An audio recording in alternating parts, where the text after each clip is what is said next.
On your mark, get set, pow. That is the sound that gets many athletes off the starting line, racing for that finish line, racing for gold, racing for glory, or any personal ambitions that they may have.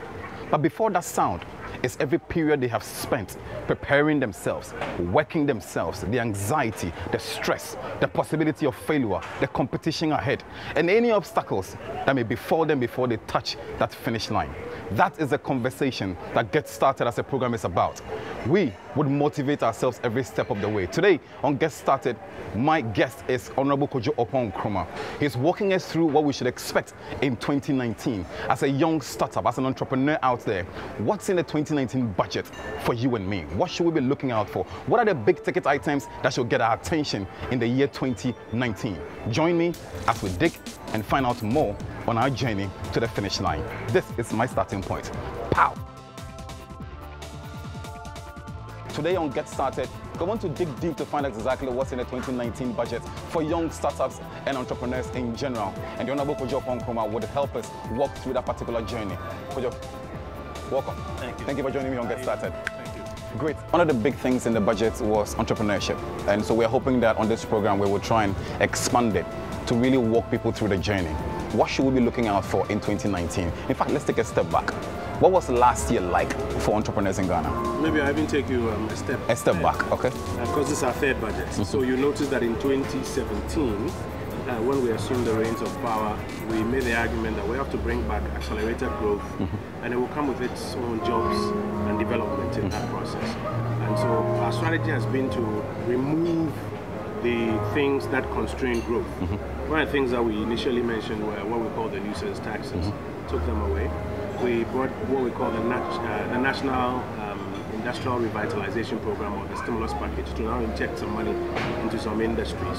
For entrepreneurs in particular, we introduced the National Entrepreneurship and Innovation Program, or NAIP, which kick-started off in that year, 2017. In 2018, you notice that we expanded NAIP, added some more beneficiaries, both for training and then for funding as well.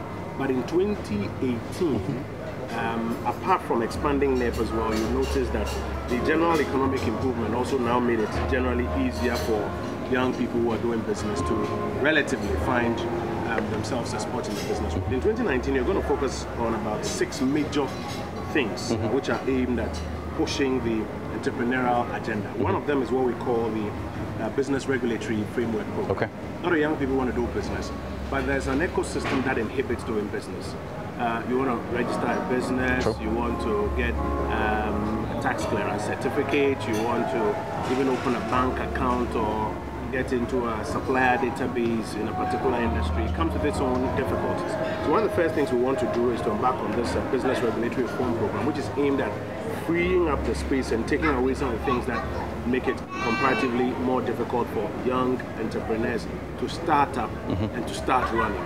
Because if we don't pull back the things that are holding you back, your ability to run is inhibited. It'll be difficult, yes. Yeah. The National Board for Small-Scale Industries is going to also construct 67 business resource centers, 67 of them across the country, to support young entrepreneurs so that they can be up and doing. In addition to that, we are doing 94 business advisory centers. These business advisory centers are also supposed to complement the work that people are ordinarily doing on their own, help them identify some of the risks, some of the financing options, etc., so that they can run faster than they are doing. The government has been big on modernizing agriculture, and through the greenhouse projects that we are doing across the country, we've managed to make some funding available and some technical assistance available. Within the agri space? Yes, to support young people who want to do business in the agri space and in the greenhouse area, so that we can push a bit more of them further and help them to get access to international markets as well. Last year, you recall, we trained about 7,000 people under NIPE and funded about 1,300 businesses. This year, we're going to train an extra 10,000 young entrepreneurs and give them some technical assistance, and also fund about 2,000 extra so that they can, add to the numbers that we are churning out and gradually push out there a bit more. And as you recall, the Microfinance and Small Loan Center, Maslow, in the last 2 years has not been doing a lot of lending because they've been cleaning up and recovering what they lost in-house.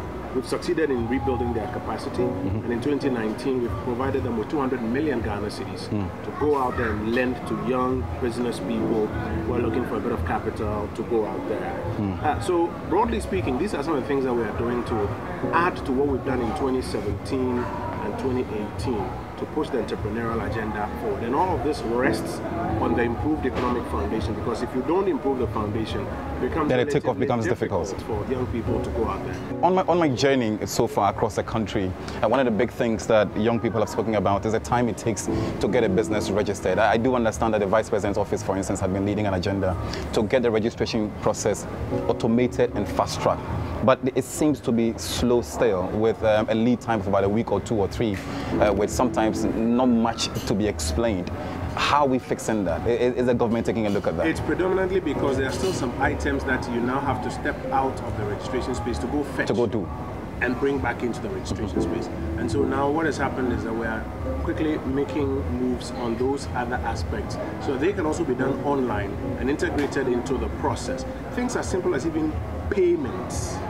You could start the process online, but you have to step out and go do payments and then come and show evidence of the payment. Things as simple as, let's say, TIN registration would take time, because now you have to deal with the GRA and get that sorted.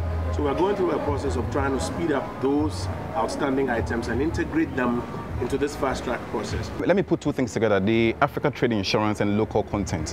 One of the things that people are always pushing for is what percentage or what stake the local person would have in a business. Some are pushing for a 50+1 and all. Of course, we don't have the money, but I'm sure there's a way we can drive a policy around that. What are you looking at as a government? I think currently the policy position is about 30%, but there's a desire to go up as high, possibly even up to about 70%. You must also recognize that the capacity of the local businessman also comes to question. Sometimes when you force so much for the local businessman and you haven't focused on building his capacity and assisting him to get to that level, it becomes counterintuitive. Let's talk about the business advisory centers.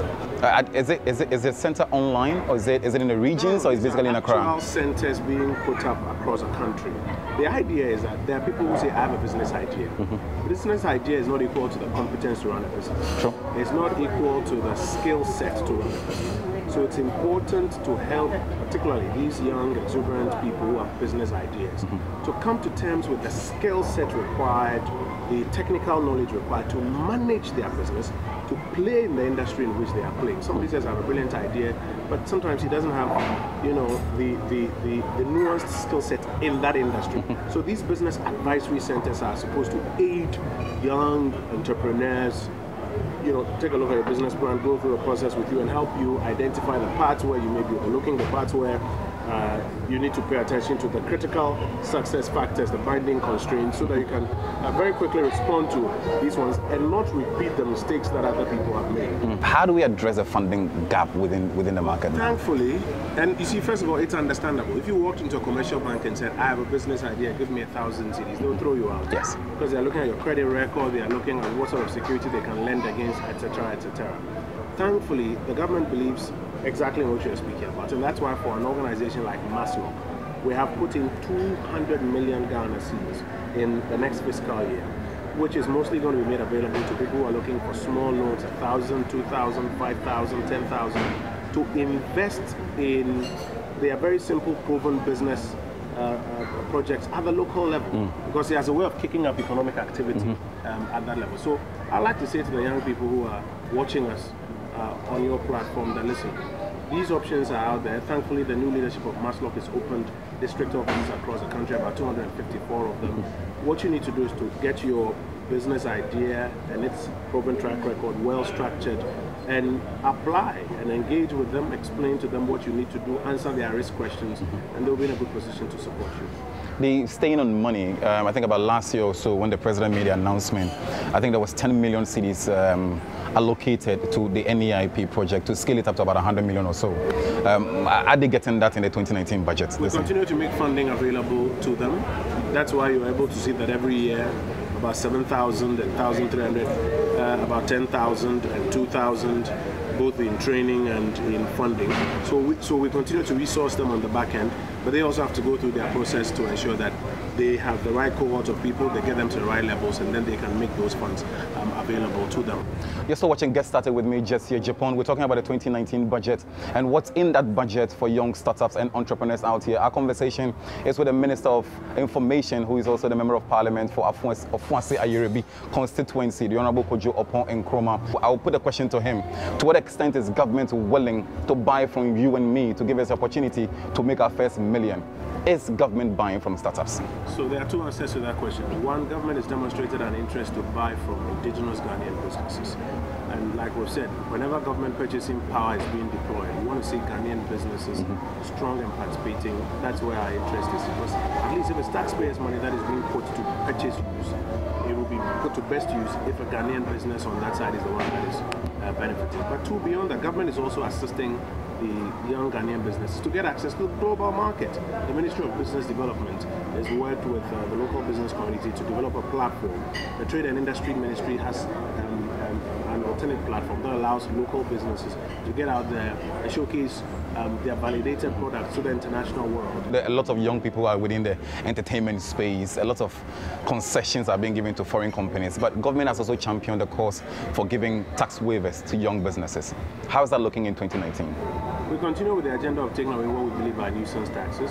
We continue with the agenda of stimulating sectors that we believe can spur growth, jobs, and incomes for people. But we also believe that once you make those profits, we need to appropriate what is due to the state so that we can reinvest in that cycle as well. We're still on Get Started. The Honorable Kojo Oppong-Nkrumah is my guest. We're still having a conversation on entrepreneurship.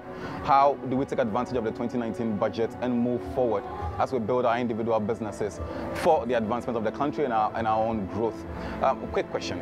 How do we scale up businesses in Ghana? Very quickly, let's also correct this impression that every business must scale up. Okay. Sometimes businesses that are not at that level where they can scale up, or businesses that are not designed for scale up, stretch themselves to scale up and they end up collapsing the businesses. So let's be clear that for those who have the potential to reach larger markets, there's an invitation for them to scale up. You need the technical skill, even on the scaling up process, to scale up. You need the financing to scale up. You need the access to the markets to scale up. I go back to the earlier interventions we've spoken about. So parts of these interventions, particularly on the technical skill side, are aimed at helping you get the knowledge to manage your business, which includes if you have to scale up. How do we help you scale up? First, perhaps is it in the West African sub-region? Is it in the Anglophone segment of the West African sub-region?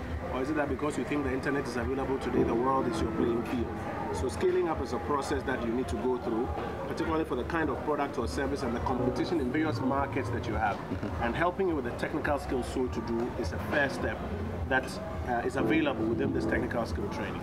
The funding opportunities also ensure that you are able to open up. If you're going to open up and increase your volumes and you need bigger production plans, bigger channels or deeper channels in various segments of the market, it requires money.